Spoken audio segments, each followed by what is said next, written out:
Y quiero que volvamos otra vez a centrarnos. ¿A centrarnos en qué? Pues en lo que hemos venido a hacer esta mañana. ¿Y qué es eso? Pues simplemente obedecer el mandato de Jesús de hacer memoria de Él. Y para eso quiero que hagas un ejercicio. Hace unos minutos has tenido el pan y el vino en la mano. ¿En qué estabas pensando? ¿Qué es lo que tenías en tu mente en esos momentos?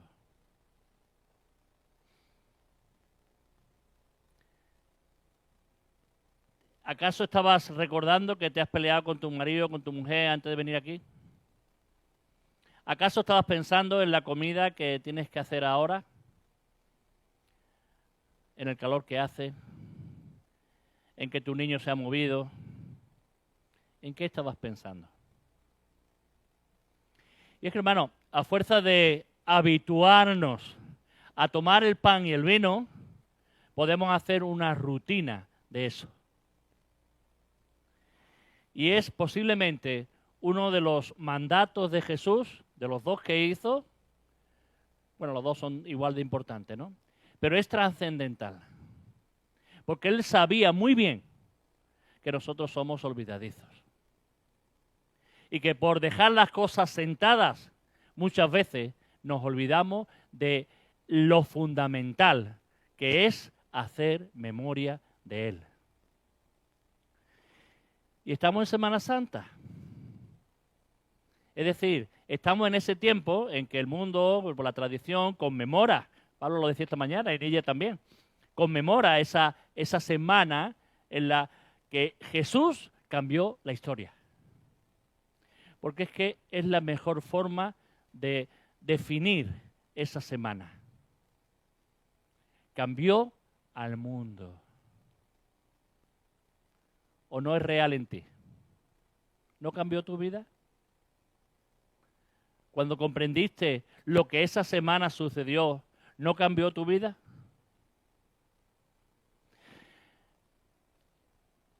Definir o evaluar esa semana vamos, nos faltaría muchísimo tiempo, ¿verdad?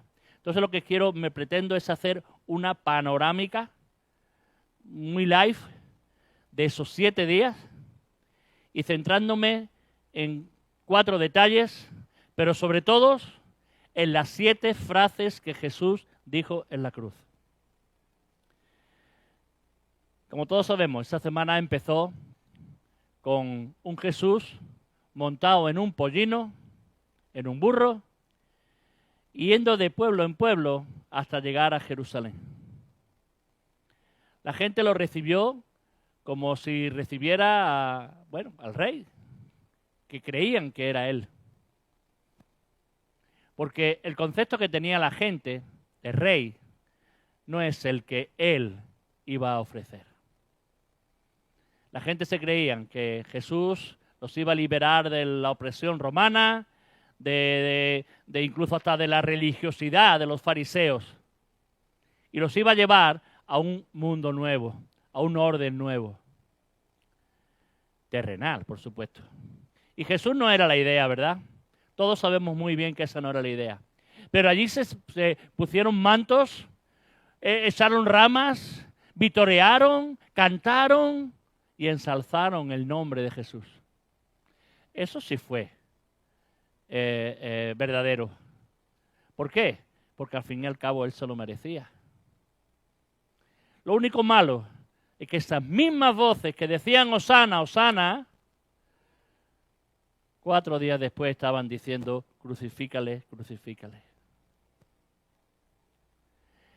Y fijaros, entre esos 2 lazos de tiempo sucedieron cositas.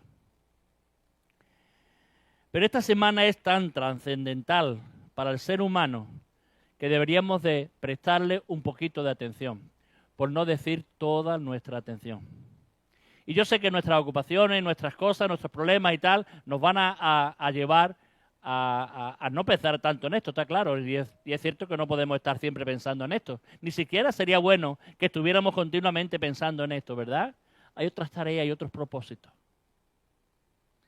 pero sí que tengamos o que seamos conscientes de lo que esa semana supuso para nosotros. Entró en un pollino. Entró vitoreado. Y ahí se quedó la cosa. En esta semana se dio el cumplimiento de muchas profecías dadas en el Antiguo Testamento. Muchísimas. En más de una de algún relato se nos dice cuáles fueron esas profecías, ¿no? Pero fijaros lo importante que fue esta semana, que Lucas le dedicó un cuarto de su libro, de su evangelio. Mateo y Marcos le dedicaron un tercio. Y Juan le dedicó la mitad de su evangelio. Qué importante es esa semana.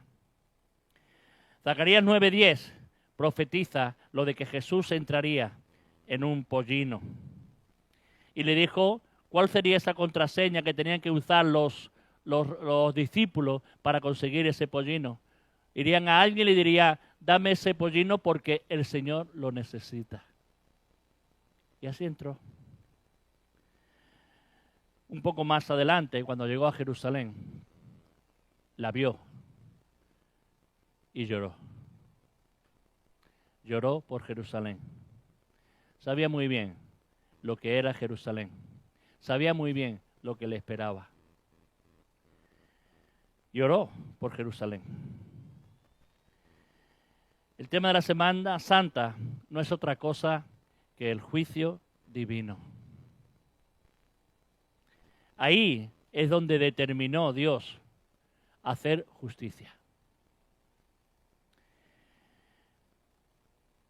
Pasó un poco de tiempo y Jesús se acercó al templo a orar. Y se encontró que en ese templo lo que encontró fue que una cueva de ladrones.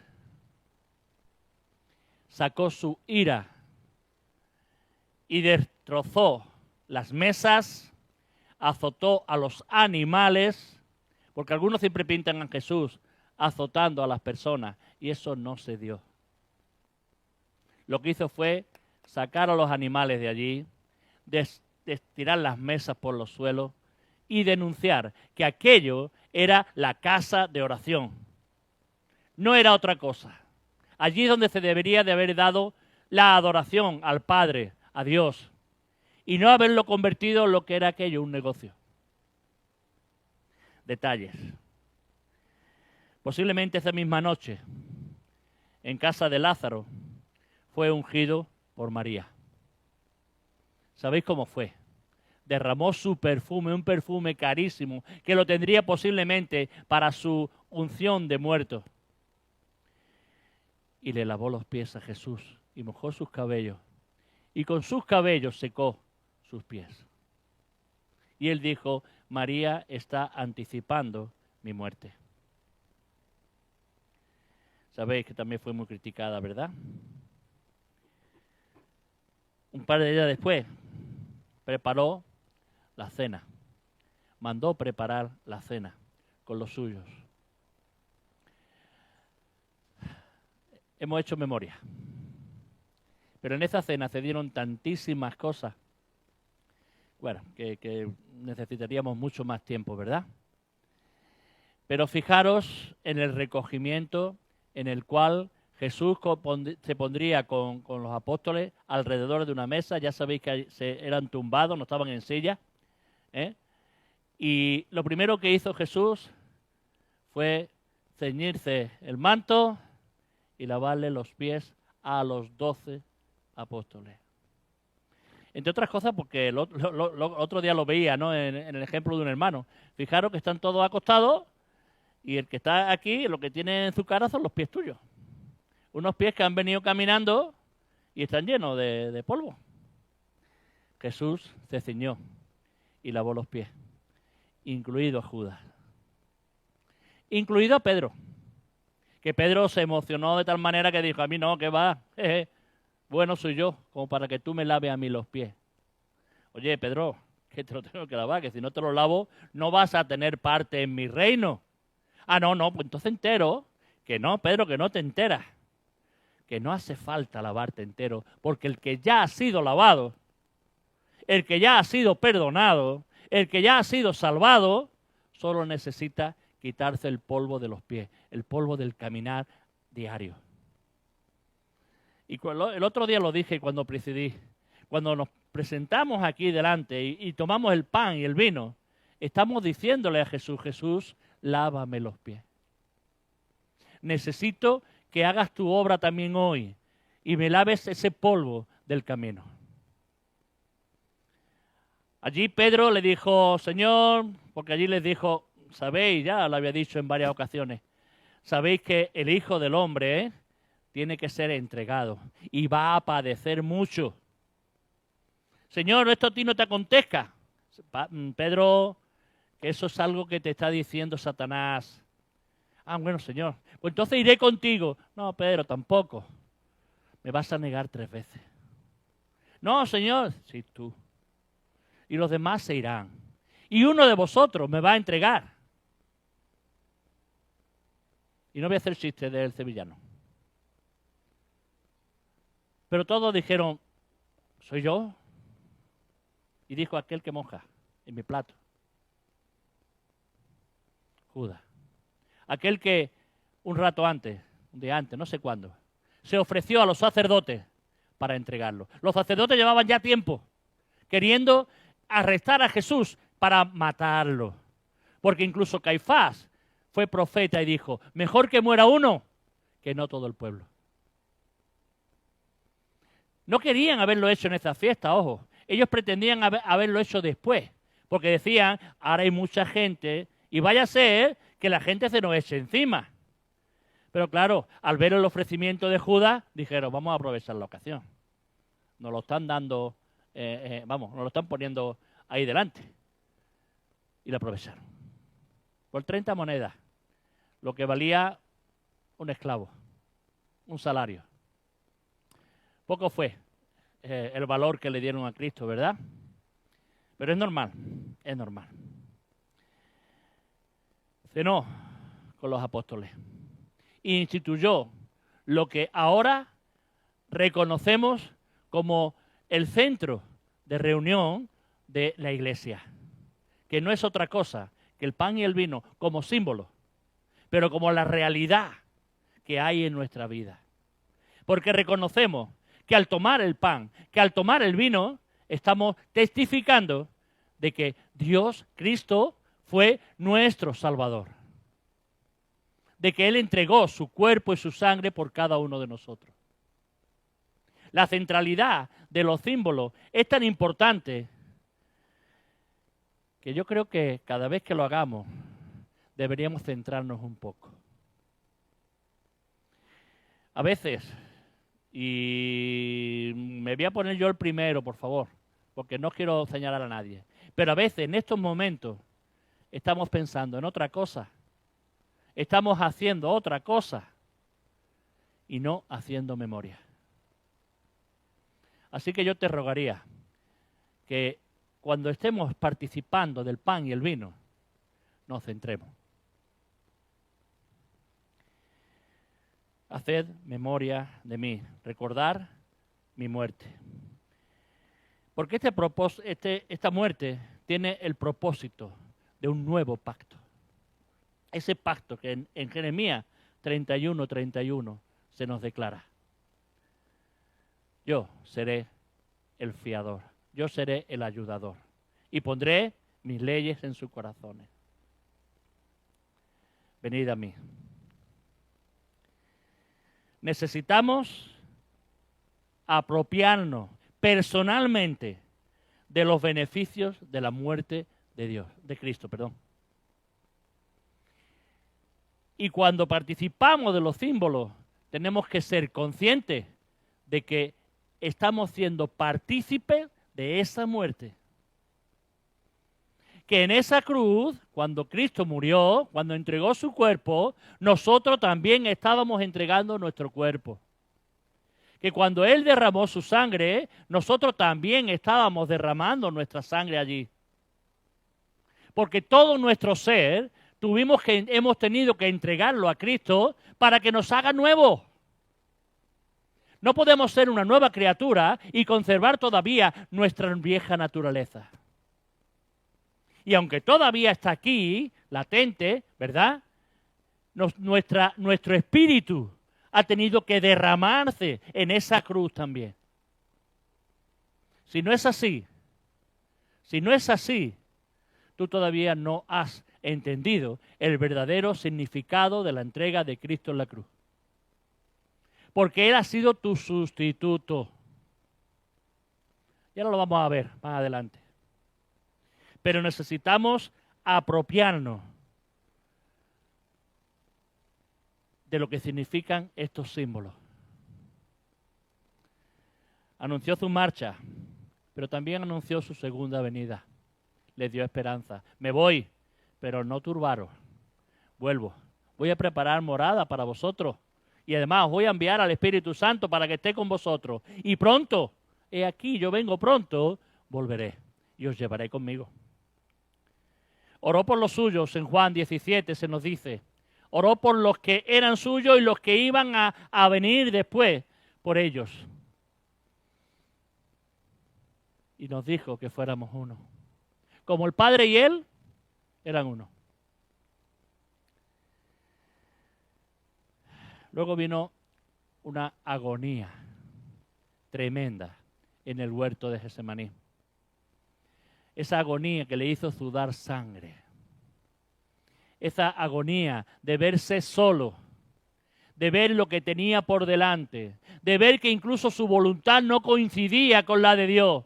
Porque Él dijo, Padre, si puede ser que pase de mí este cáliz. Yo esto no lo quiero para mí. Pero aún quiero mucho más tu voluntad que la mía, que se haga. Y esa lucha que Él tuvo ahí, en ese huerto, le hizo sudar sangre. Fue tremenda. Tremenda. Yo no la concibo siquiera. Judas lo traicionó con un beso. Los apóstoles lo abandonaron. Pedro lo negó. Jesús es detenido y juzgado. Juzgado primero en el Sanedrín, después lo llevaron a Pilato, lo volvieron otra vez al Sanedrín, lo llevaron otra vez a Herodes y lo volvieron otra vez a Pilato. No tenían por dónde cogerlo, no tenían de qué acusarlo. Toda su vida había sido impecable y tuvieron que levantar falsos testimonios para poder apoyar en alguna manera lo que querían, la denuncia que querían presentar. En Hechos 2:23, Pedro nos declara que tanto los judíos como los romanos, es decir, como los griegos, todos crucificaron a Jesús, pero además con el consentimiento de Dios Padre.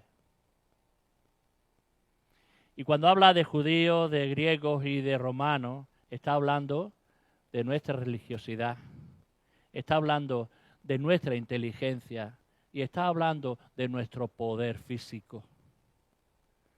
Las tres partes de nuestro ser que pueden estar en complot para decir, no te quiero, Dios.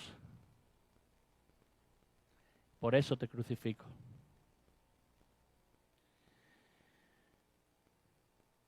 Atribuye la muerte de Jesús tanto al propósito de Dios como a la responsabilidad del hombre. Es cierto.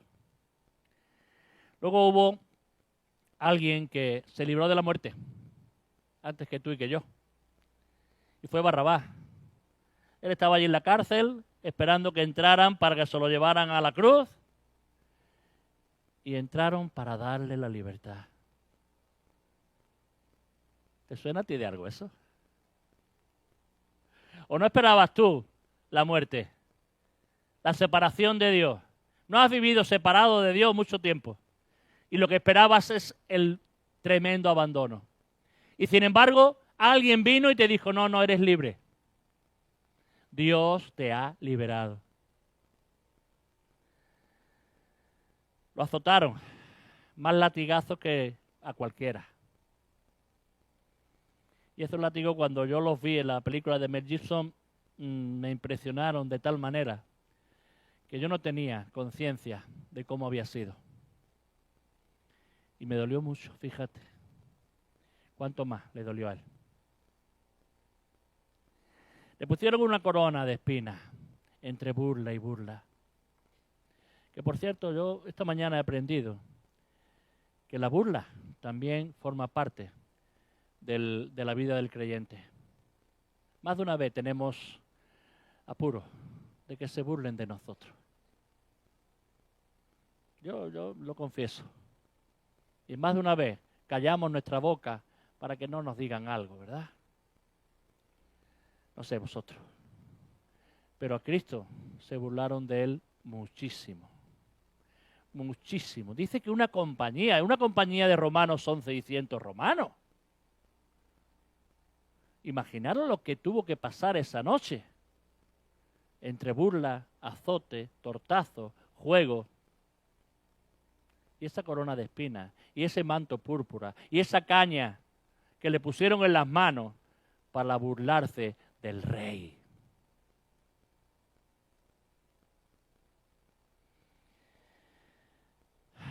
Fue ayudado por un tal Simón de Cirene, porque imaginaros las pocas fuerzas que le quedaban, recorrer el camino, que no es que fuera muy lejos, porque estaba a las afueras de la ciudad, pero el madero pesaba y él no tendría mucha fuerza. Pues fue ayudado. Y también nos habla de que nosotros también tenemos que cargar con nuestra cruz. Que somos partícipes de esa cruz.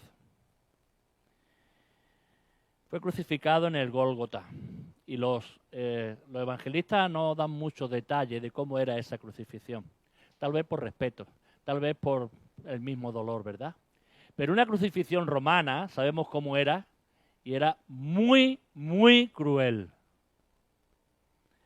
Se sabe que eran unos clavos prácticamente de 18 centímetros, no clavados aquí, porque según creen, si lo hubieran clavado aquí, se hubiera roto, y se hubiera descolgado. Lo clavaban por aquí, aproximadamente. Uno en cada lado. Y luego otro en los pies, juntos. Bueno, ahí dice que uno fue por un lado, otro por otro, pero bueno, da igual. Le clavaban otro clavo de 18 centímetros en los pies. ¡Qué dolor! Luego, claro, como había sido tendido en el suelo, lo levantaban y lo introducían dentro de un boquete preparado para que sostuviera el madero. Con lo cual caía de golpe y rasgaba aún más las carnes. Oh Señor, cuánto dolor. Oh Señor. La postura en la que estaba le hacía que tuviera que hacer esfuerzos para respirar. Porque esa postura le impedía la respiración. Y tenía que elevarse sobre los pies clavados para poder coger aire. Más dolor. Y cada vez que hablaba, también tenía que alzarse, porque si no, no le salía la voz.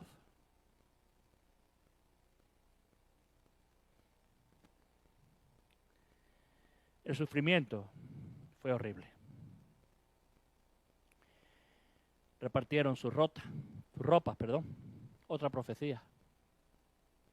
Y no rompieron ese manto, ¿verdad?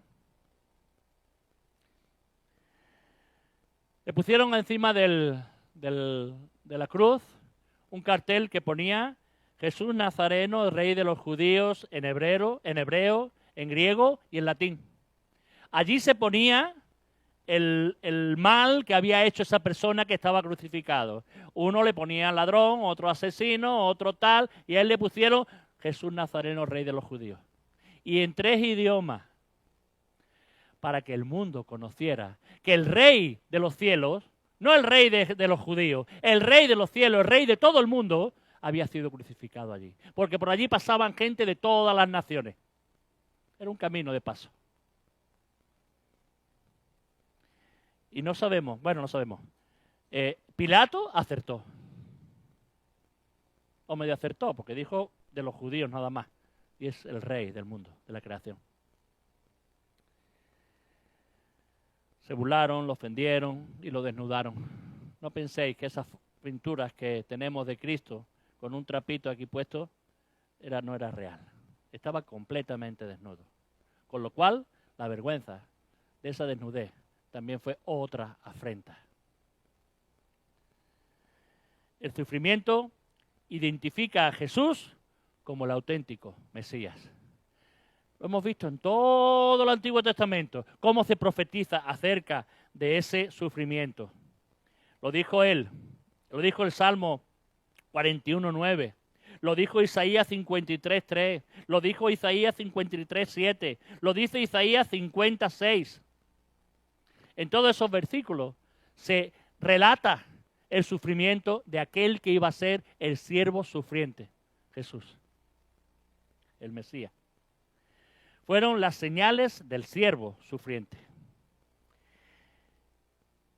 ¿Os acordáis de esa bienaventuranza que dice, bienaventurados los que padecen persecución?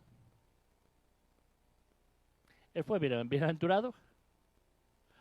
Bueno, dice que él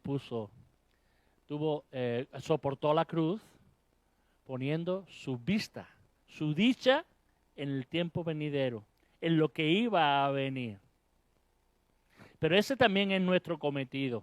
Si somos perseguidos, somos bienaventurados. En esta parte, sabemos que fue crucificado a las 9 de la mañana, ¿verdad? La hora tercera. Y estuvo hasta las 3 de la tarde. Es decir, que fueron 9 horas, no, perdón, 6 horas, perdón, sí, eso mal las cuentas. 6 horas clavado. En las 3 primeras horas se nos dice que hubo 3 frases. La primera de ellas, que la relata Juan. Juan y Lucas relatan 3. Mateos y Marcos solo relata una, la última. Pero la primera de ellos fue, Padre, perdónalos porque no saben lo que hacen. De verdad, pregúntate a ti mismo, ¿eso sería lo que se te pasaba a ti por la cabeza cuando te están crucificando? Pregúntatelo. ¿Eso sería lo que tú dirías? Recordamos luego a Esteban, después, cuando lo estaban apedreando, que dijo exactamente las mismas palabras. Pero tú no dirías eso. Yo no lo diría. Posiblemente estaría maldiciendo. Posiblemente estaría centrado en mi dolor. Pero él, como era quien era, centró su atención ¿en quién? En los demás. Y es exactamente verdad que esos romanos no sabían lo que estaban haciendo. No eran conscientes de que aquel que estaba allí era el Dios. Imagino que si hubieran tenido un poquito de conocimiento, no lo habrían hecho. De hecho, el centurión que estaba allí, que participó, yo estoy seguro, en la burla, en los azotes, en las pegadas, en todo, al final no tuvo más remedio que reconocer que aquel que había muerto era el Hijo de Dios. Pero ellos no sabían. Pero claro, el delito estaba. Y él pidió perdón al Padre por ello. Y en ellos, en esos romanos que lo estaban crucificando, también estaba pidiendo perdón para cada uno de nosotros. Recordad que nosotros, nuestros pecados, han sido los que le han llevado a la cruz. Padre, perdónalos porque no saben lo que hacen. Esa frase hace acopio del propósito de hacerse Dios hombre, venir a la tierra y pagar por cada uno de nosotros. Buscar el perdón. La vuelta a tener relación con Dios. Oración a favor de sus verdugos. Siguió dando amor en lugar de responder como me hubiera salido a mí. Amad a vuestros enemigos. Haced bien a los que os aborrecen. Estas eran las palabras de Jesús. Es decir, que cuando le tocó, él mismo dio fe de lo que él había predicado. bendecid a los que os maldicen, orad por los que os calumnian. Él cumplió con lo que dijo. Porque toda su vida fue así. Toda su vida, lo que él predicaba era lo que él hacía. Jerusalén permaneció 40 años más en pie. Fijaros, después de esta oración. Hasta el año 70 no hubo la invasión, la destrucción del templo, etcétera, etcétera. Luego hubo una escena en la que sabéis que fue crucificado en medio de dos ladrones. Se dice del bueno y el malo. Mentira. Los dos eran malísimos. Por si no hubieran estado allí crucificados. Los dos eran malos. Los dos se metieron con Jesús. Los dos maldijeron a Jesús. Se burlaron de él. Bájate tú y bájanos a nosotros también. Si eres quien dice. Estaban repitiendo lo que escuchaban allí también abajo. Allí había mucha gente. Cuando se crucificaba a alguien en medio del camino, era para que todo el que pusiera allí se pudiera parar, contemplarlo y desde la defensa de no poder, que no te pudiera hacer nada, tú te podías meter con ese que estaba crucificado. Y con la mayoría de las veces, como eran gente que eran delincuentes, malhechores, etcétera, etcétera, pues llevaban hasta razón. Con Jesús no. Y los dos ladrones hicieron eso. Yo no sé por qué. Yo no sé por qué. Si es que le vino a la mente algún conocimiento que tenía de Jesús, de algo que le vino y recordó alguna señal o milagro que vio de Jesús, de algo que le dijeron, pero reaccionó, uno de ellos. Y dijo, pero bueno, vamos a ver, si yo estoy aquí porque me lo merezco, yo he sido malo, yo he hecho fechorías, pero ¿este qué ha hecho? Y reaccionó. Muchos dicen, en el último instante de la vida. Sí.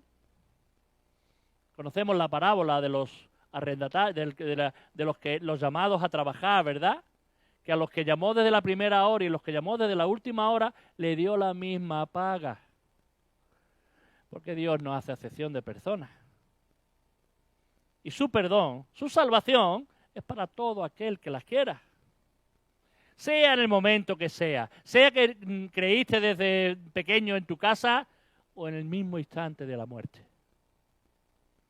Y ese ladrón consiguió, pues lo que hemos conseguido los que estamos aquí, espero, el perdón, la salvación, la vida eterna.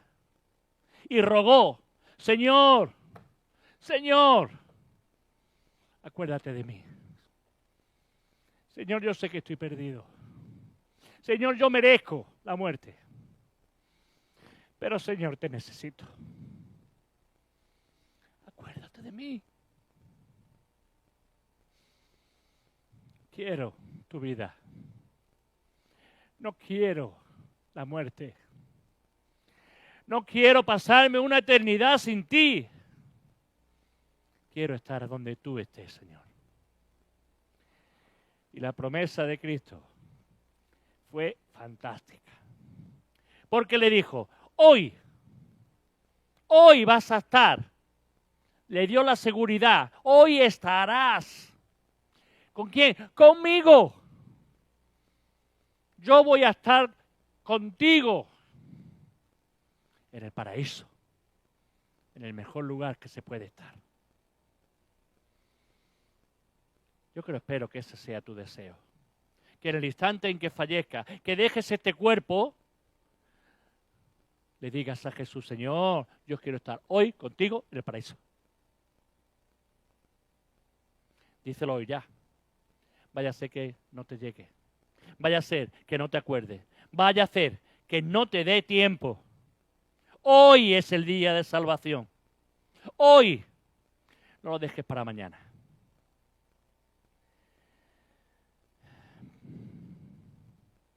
Convicción, arrepentimiento, reconocimiento y salvación. Eso fue lo que le llevó al ladrón. El ladrón murió redimido, seguro de la promesa de Jesús. Después vio que había un grupo de mujeres allí, en medio también entre ellas estaba su madre. ¿Sabéis cuál es el quinto mandamiento, verdad? Honrarás a tu padre y a tu madre. Y eso lo cumplió Jesús hasta la misma hora de la muerte. Y honró a la madre haciendo testamento, no dejando a la madre desvalida, que es lo que le supondría haberse quedado sin marido y sin hijos, aunque tenía otros. Pero le dijo, mujer, ahí tienes a tu hijo. Hijo, ahí tienes a tu madre. De ahora en adelante vais a vivir juntos y os vais a proteger uno a otro. Esa madre, ¿cómo se iba a olvidar de esa madre? ¿Cómo nos podemos olvidar de nuestra madre?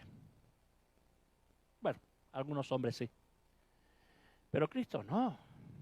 Aquella mujer que le concibió, que le dio a luz, que le enseñó, que le hizo tantas cositas, desde limpieza, desde higiene, desde comida, de todo, que le instruyó también en la Torá, que le dio mucha atención.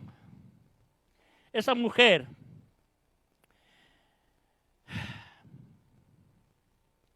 sufrió muchísimo al verlo crucificado. Y se cumplió lo que le dijo Simeón allá en el templo. Una espada atravesará tu corazón. Esa mujer tuvo uno de los últimos pensamientos de Jesús. Y María quedó a cargo del discípulo que amaba. Esto fue desde las 9 hasta las 12. En estas horas hubo estas palabras. No, fue hasta las 3, perdón. Después hubo silencio. Jesús estuvo callado durante varias horas. Y ya cerca del final, porque de entre las 12 y las 3, lo que hubo fueron tinieblas. El sol se oscureció por completo. El día parecía la noche. Y no podía ser de otra manera. Porque el Rey de los cielos estaba siendo crucificado. Y esas tinieblas no son otra cosa que, y hablo no solamente de las tinieblas, hablo de las tinieblas, del sufrimiento, incluso de la sed, como veremos después. No son otra cosa que lo que simboliza el infierno. Fijaros lo que voy a decir, no quiero ser, ¿cómo se dice? ¿Perdón? No, irrespetuoso, ¿verdad? Pero Jesús, en esas últimas horas, se bebió y se comió nuestro infierno. Porque el infierno, ¿qué es? Tinieblas, sufrimiento, sed. ¿Acordáis del rico y Lázaro? ¿Qué es lo que sucedía al rico? Señor, ¿qué sed tengo? Manda a Lázaro que moje mi boca. ¿Y qué son las tinieblas sino ese reino de Satanás, de ignorancia, de separación de Dios? Pues eso Cristo se lo comió. ¿Y sabes por qué se lo comió, verdad? Porque si no te lo ibas a comer tú. Porque si no me lo iba a comer yo. Y él lo que hizo fue anticiparse y decir, no, lo que tú vas a pagar lo voy a pagar yo. Dios mío, es normal. ¿Por qué me has...? No, él no dijo, ¿por qué me has desamparado? No. Él dijo, ¿a qué me has desamparado? ¿En qué situación me estás dejando? Porque Cristo, en estos momentos, tuvo lo que no había tenido nunca en su vida. Y es la experiencia de verse separado de Dios. Y no es que Dios no estuviera allí, Dios estaba allí. Lo dijo más adelante Pablo. Dios estaba juntamente con Cristo siendo crucificado. reconciliando al mundo. Dios estaba allí, pero Jesús tuvo la experiencia de la separación de Dios. Y eso fue horrible. Yo creo que fue lo que más le dolió, fijaros. El verse sin esa unidad, esa comunión con Dios que había tenido desde la eternidad. Dios mío, Dios mío. Estas tres palabras nos muestran a Jesús como nuestro ejemplo. Las anteriores. La cuarta y la quinta. Sí. La cuarta y la quinta nos muestran a Jesús cargando con nuestros pecados. Esta que hemos ya dicho, desde las 9 hasta las 3 estuvo colgado y a las 12 se oscureció el día. El alma de Jesús sufrió una terrible oscuridad. Elí, Elí, lama sabactani. Salmo 22.1, otra profecía. Fue una experiencia de separación de Dios por nuestros pecados y la justicia aplicada a Jesús. Esa justicia que merecíamos tú y yo. La otra frase fue, Señor, tengo sed. Tengo sed. Le habían ofrecido antes vinagre con miel para sedarlo en alguna manera, para que aguantara mejor los dolores, para que durara más el sacrificio, para que no fuera consciente del dolor. Sin embargo, él lo rechazó, porque él era consciente de que había ido allí a sufrir, a padecer. Tengo sed. Lo probó y lo rechazó para no ser sedado. Y la única expresión de sufrimiento de parte de Jesús, fijaros, la única frase en la que se ve que está mirando por él. Tengo sed. Salmo 22.15, 69.21. Tenía una sed física, pero también tenía una sed espiritual de Dios. Gracias. Una sed espiritual por esa separación que tenía de Dios. Las tinieblas, la muerte y la sed, el infierno. Todo esto lo experimentó Cristo por nosotros en la cruz. Aquel que había dicho, si alguno tiene sed, venga a mí y beba. Aquel que era fuente de aguas vivas, dijo, tengo sed. Otra frase. Espérate, quiero leer, porque no estoy leyendo apenas nada. Y quiero leer Apocalipsis 7. Tengo muchos versículos que os lo he dicho, pero porque ya me estoy pasando. Pero quiero leer esta frase de Apocalipsis 7. Apocalipsis 7, 16 y 17. Él pasó sed para que tú no la pasaras. Y dice, aquellos que están allí, los que están delante del trono, no tendrán hambre ni sed. Y el sol no caerá más sobre ellos, ni calor alguno. Porque el Cordero, que está en medio del trono, los pastoreará, los guiará a fuentes de aguas de vida, y Dios enjugará toda lágrima de los ojos de ellos. De esto nos ha librado, del hambre, de la sed, de las lágrimas, del dolor. Una de las últimas frases. Consumado es. Oh Dios, lo que tú me mandaste que hiciera, lo he hecho. Ya se lo había dicho en Juan 17. Pero ahora lo hacía público. Y a todo el mundo le dijo, se acabó. La obra está terminada. Vemos a Cristo en estas dos últimas frases como el vencedor, como aquel que ha salido victorioso de la prueba, aunque todos los que estaban allí pensaban que había sido un fracaso. Pero Cristo venció. Ya había terminado su hora. Ahora lo declara en público a gran voz, porque lo dijo en gran voz. Y lo hizo para siempre. Ya no hay más sacrificio, ya no hay más cordero. fijaros lo contentos que estarán los corderos, que ya no tienen que ser sacrificados. Sacrificio, ofrenda y satisfacción completa, perfecta y suficiente por los pecados del mundo.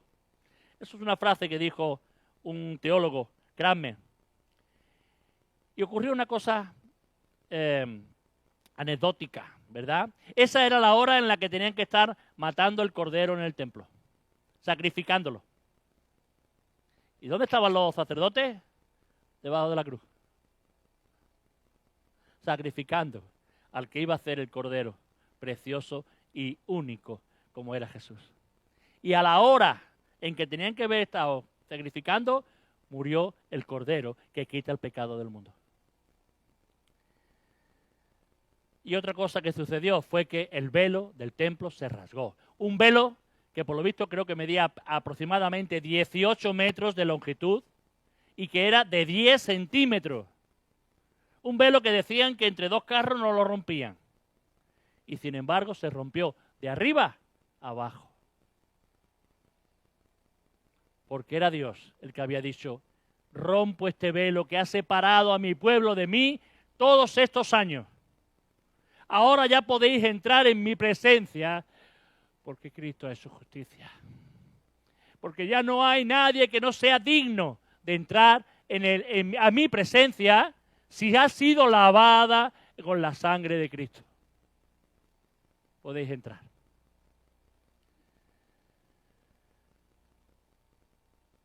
La última frase. Padre, en tus manos encomiendo mi espíritu. Los evangelistas lo dicen de distintas maneras, pero todo al fin y al cabo es lo mismo. Lucas dijo, él tomó a la muerte como conquistador, ¿verdad? La muerte no fue la que lo venció. Lucas dice que entregó el Espíritu. Marcos que expiró, dice. Lo ha leído Pablo esta mañana. Marcos dice expiró.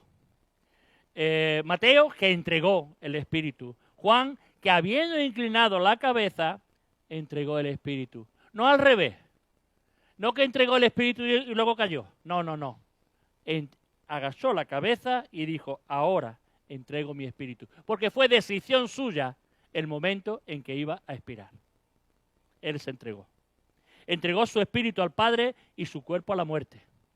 Porque fue sumiso al Padre, fue un acto voluntario por su parte. Él decidió el momento, el lugar y la manera de su partida. Estas dos últimas palabras proclaman a Jesús como vencedor de la muerte y del pecado. ¿Os acordáis de las plagas de Egipto? ¿Cuáles fueron las dos últimas plagas? Tinieblas, y no durante 3 horas, sino durante 3 días. Y la última, la muerte de los primogénitos. ¿Qué sucedió en esta cruz? Que hubo tinieblas y que murió el primogénito. Estas palabras proclaman a Jesús como vencedor de la muerte y del pecado. Y nos hablan de su amor, de la carga del pecado que soportó y de su triunfo definitivo. La aceptación de su sacrificio se revela en que Dios lo resucitó de los muertos. Y como bien empezaba Nidia y Pablo, la alabanza, nosotros celebramos que esa muerte supuso nuestra redención, pero que su resurrección avala que la obra fue aceptada por el Padre. Y en eso, porque si se hubiera quedado, como decía Pablo, si se hubiera quedado en un acto de sustitución, hubiera sido bueno, hubiera sido estupendo, pero ¿después qué? ¿Qué pasa después? Pues después, en su resurrección, nos dio vida. Y ya la estamos disfrutando, hermano. Estamos disfrutando la vida que ha de venir. Somos dichosos por tenerlo. Pero la centralidad de la cruz en la vida del creyente debe ser nuestra base diaria. ser conscientes de que si somos lo que somos es porque Cristo murió, debe ser nuestro referente. Con los símbolos del pan y el vino, hacemos memoria del triunfo de Jesús en nuestro beneficio. Por eso yo os pido, hermanos, que cuando participemos del pan y del vino, hagamos lo que tenemos que hacer, que es hacer memoria. Y no dedicar esos momentos a ninguna otra cosa. Ya nos pueda pasar un tren por encima. Cada vez que nos reunamos a partir el pan y el vino, recordemos que esta semana que yo he podido hacer una panorámica en muy poco tiempo, fue muy, muy costosa. Para ti no, para ti fue gratis, pero a él le costó mucho, mucho. Yo creía conveniente que reflexionásemos un poco en estas cosas y la fecha me pareció adecuada, porque a fuerza de hacerlo rutinario, corremos el riesgo de no hacerlo en condiciones. Y la palabra nos dice que cuando participemos de estos símbolos, lo hagamos de manera digna.